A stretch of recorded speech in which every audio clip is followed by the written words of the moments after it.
Minute नहीं कम से संजय कुमार है। मैं नालंदा का लोकल गाइड हूं और आप सभी को नालंदा में स्वागत है। ठीक है। बहुत सारे लोग नालंदा घूमने आते हैं लेकिन नालंदा का अर्थ ही नहीं मालूम होता है। आप लोग स्टूडेंट हैं इसलिए मैं ब्रीफ थोड़ा कर देता हूँ।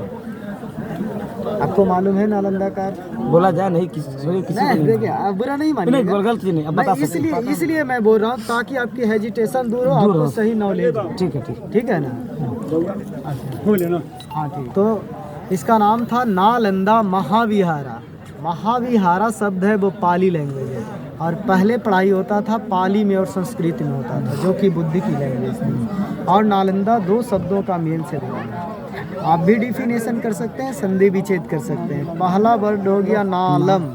नालम का अर्थ होता है कमल, जो lotus flower symbol of knowledge कहते हैं, ज्ञान का प्रतीक माना जाता है। और सेकंड वर्ड हो गया दा यानी कि गिव, वह स्थान जहाँ फ्री ऑफ कॉस्ट ज्ञान रूपी दान दिया जाता था उसी स्थान को नालंदा कहते हैं। इधर आ जाओ लड़की इधर। और ये जो देख रहे हैं ना, जिसका कि नेट पे, गूगल पे, बुक में हर जगह फोटो मिलता है, दुनिया के किसी भी कोने पे हम देखते हैं। आप किस क्लास में पढ़ते?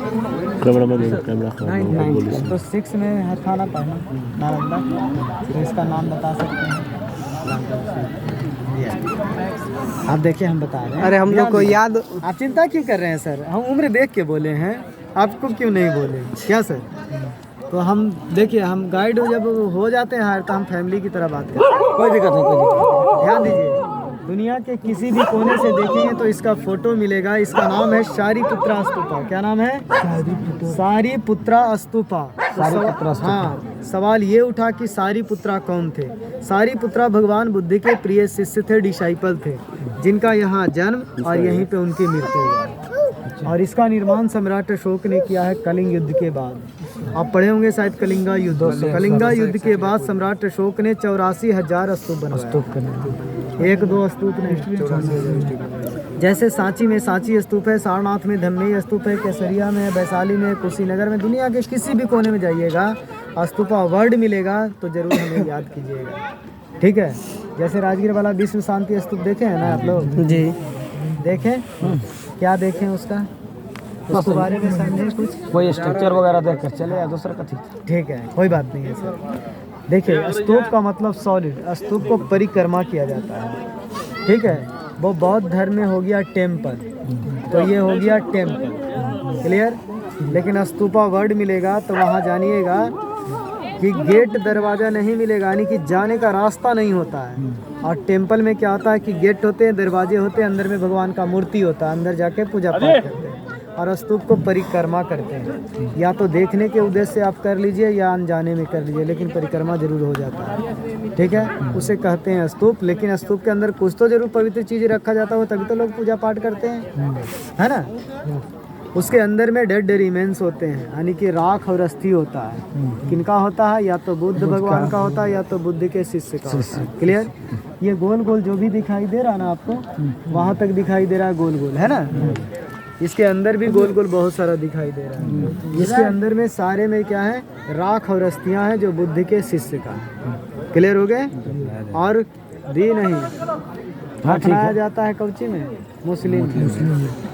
अब इनको आप थोड़ा सा बताते हैं डीप में।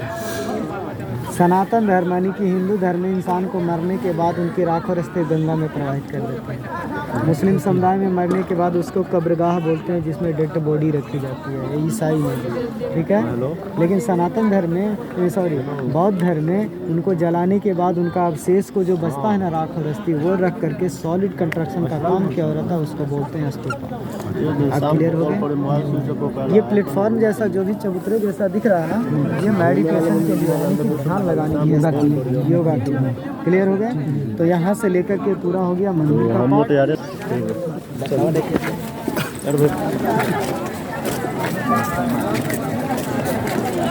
लाइन से चलो, लाइन से।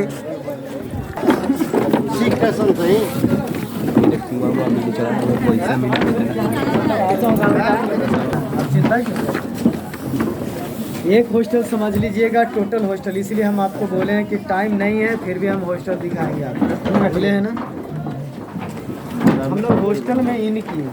ठीक है? बोर्ड में पढ़े होंगे, इंग्लिश में लिखा हुआ है मोनेस्ट्री वर्ल्ड, है ना? मोनेस्ट्री नंबर 1 ये, यानी कि हॉस्टल नंबर 1। इंग्लिश में मोनेस्ट्री बोलते हैं, हिंदी में विहार। तो VIHR लिखा था, विहार। विहार का मतलब होता है रहने पढ़ने की जगह को विहार बोलते हैं, और दूसरी भाषा में बोलेंगे घूमने की जगह को भी विहार बोलते हैं, और तीसरी भाषा में बोलेंगे जहाँ बौद्ध भिक्षु रहते थे उसे भी विहार बोला जाता है। क्लियर। और जहाँ भी आप लोग को स्टोन दिखेगा, देखिए ये स्टोन है ना पत्थर, ये पिलर। क्लियर हो गया। दोनों स्थापना करके हॉस्टल में इन करते थे, और ये कॉरिडोर हो गया। जहाँ भी इस तरह से आपको काला काला दिख रहा है, ये जलने का प्रमाण है, जो 12वीं शताब्दी में इसे मुस्लिम आक्रमणकारी बख्तियार खिलजी ने इस पर अटैक किया था। तो बताया जाता है कि 6 महीने तक यूनिवर्सिटी जलती रही। क्लियर हो गए। अब हम लोग चलें और बताते हैं कुछ है ना। ये सब कमरे कमरे ये नाली इसमें जो है कि सब लग रहा है, सब कमरा है अंदर। सर इस सब पर सब क्या लिखा है? आइए ना, हम बता। एक उधर गड्ढा है, बच्चा है, ढेर है। 2015 लिखा हुआ है बाबू। जहाँ आपको नया ईंटा दिखेगा ये अभी का मरम्मत है। यहाँ देखिए 60-61 लिखा हुआ है ना। ये 60-61 में मरम्मत किया है। ठीक है। ये देखिए थोड़ा सा इधर आके, इसके ऊपर देखिए नया ईंटा दिख रहा है। जहाँ आपको नया ईंटा RCC ढलाई दिखेगा वो अभी का है। ठीक है। और ये सारे कमरे कमरे हैं, जो एक कमरे में एक बच्चे रहते थे। Each room each student. तो एक कमरा देखिए, अंदर चलते कमरे के बारे में भी बताएंगे। चलिए। कमरा हो गया। ठीक है। ये डोर है जो लकड़ी का होता था, वुड का होता था। ये कुंडी लगाने का होता था, और ये दीपक के लिए। और कमरे की दीवार 6 फीट मोटा है, और इसके अंदर गैपिंग है। किसी भी इंजीनियर से आप पूछिएगा कि दीवारों के बीच में गैपिंग क्यों होता है, या इतना मोटा दीवार बनाने का रीजन क्या है। अभी गांव घर में लोग बोलते हैं ना, दीवारों के कान होता है, थोड़ा धीरे बोलो। लेकिन नालंदा की ऐसी दीवारें और ऐसे कमरे बनाए गए हैं, गर्मी के मौसम में ठंडे और ठंडे के मौसम में गर्म होते थे। अभी इसके नकल पे हम लोग थर्मस यूज कर रहे हैं। उसके अंदर गैपिंग होते हैं, जो गर्म पानी रखते हैं गर्म होता है, ठंडा रखते हैं ठंडा रहता है। इसके नकल पे अभी 2 दीवारों के बीच में बिल्डिंग भी बन रही है, ताकि बाहरी टेम्परेचर को कंट्रोल किया जाए। क्लियर।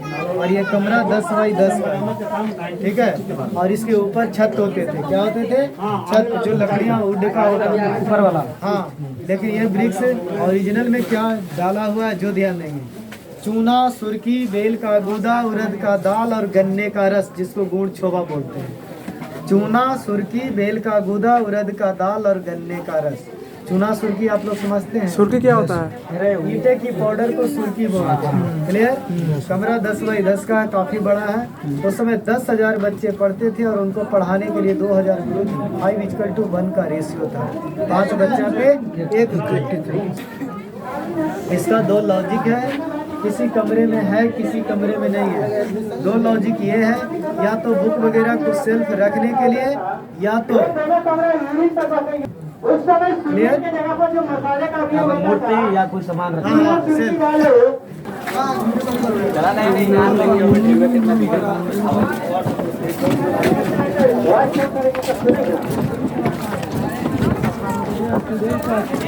क्योंकि इसी हॉस्टल में बीच आंगन में स्तूप है, जो टेंपल मैंने बताया, किसी न किसी गुरु का है, राख और अस्थिर है। क्लियर। ये वाला इसमें नहीं आए थे आप लोग? अभी आने वाले थे, आप मिल गए। आते फिर देखते चले जाते।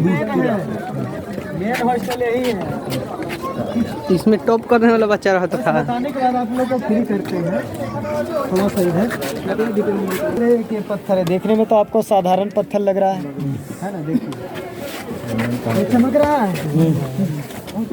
मोबाइल के लाइट ऑन करके आप भी देख सकते हैं। हाँ हाँ, चमक रहा है, एकदम चमक रहा है।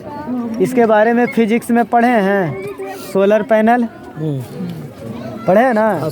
ये माइका स्टोन है। ईस्ट और वेस्ट में 2 पत्थर हैं। ये एक सिस्टम से सेट था, कॉपर प्लेट, जिप्सम वगैरह। सूरज की रोशनी को ये एब्जॉर्ब करता था, और ये मंदिर को और आंगन को लाइटेड करता था। अभी इसके नकल पे हम लोग सोलर प्लेट यूज कर रहे हैं बाबू। इसके नकल पे अभी हम लोग आयरन इस्तेमाल कर रहे हैं। इसका इस्तेमाल अबीर गुलाल में भी हो रहा है। तो सोचिए 1600 साल पहले हमारे नालंदा में ऐसी टेक्नोलॉजी थी। ये गर्व की बात होती है, जिसका नकल अभी हम लोग कर रहे हैं। यूँ ही नहीं, नालंदा को विश्व गुरु कहा गया है। क्लियर। अब थोड़ा सा उठने दीजिए। ये पहला राजा का है, कुमार गुप्त का बनाया हुआ है। ये दूसरा राजा हर्षवर्धन का बनाया हुआ है, 5वीं शताब्दी 7वीं शताब्दी। तो ये 2 स्टोर रूम बनाया, ठीक है।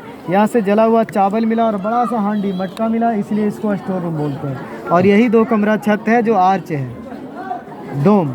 इधर थोड़ा सा डोम आर्क नहीं समझते हैं, एक मिनट हम समझा रहे हैं। नहीं समझते तो पूछिए, बताइए ना। इस तरह से छतें हैं, ठीक है।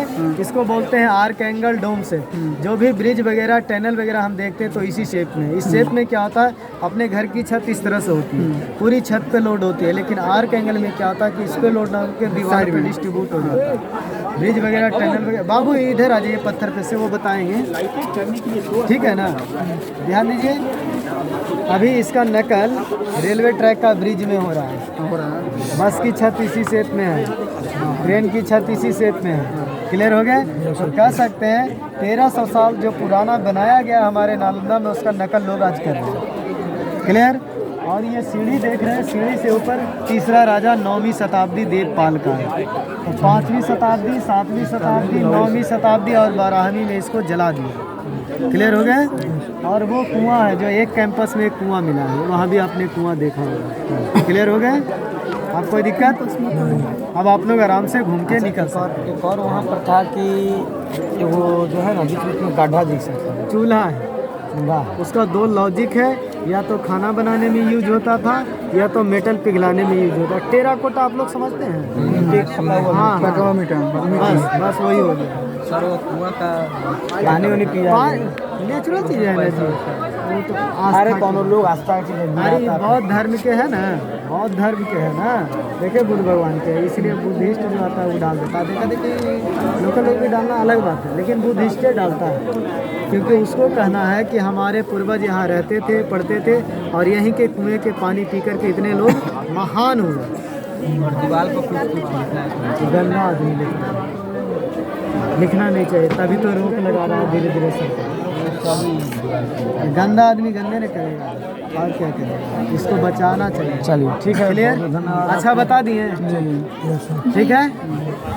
तो हम एक चीज़ आप पूछेंगे आप, उसका नाम क्या मैंने बताया, वो मेन वाला, वो जो है ना आपको इस्तीफा करके नहीं, यही चीज़ ध्यान देना है सर। हम उसका नाम हमने बताया था सारीपुत्रा स्तूपा, जो भगवान बुद्ध के प्रिय शिष्य थे, जिनका जन्म और वह यहीं पे मृत्यु और उनका राख और अस्थि रखल है।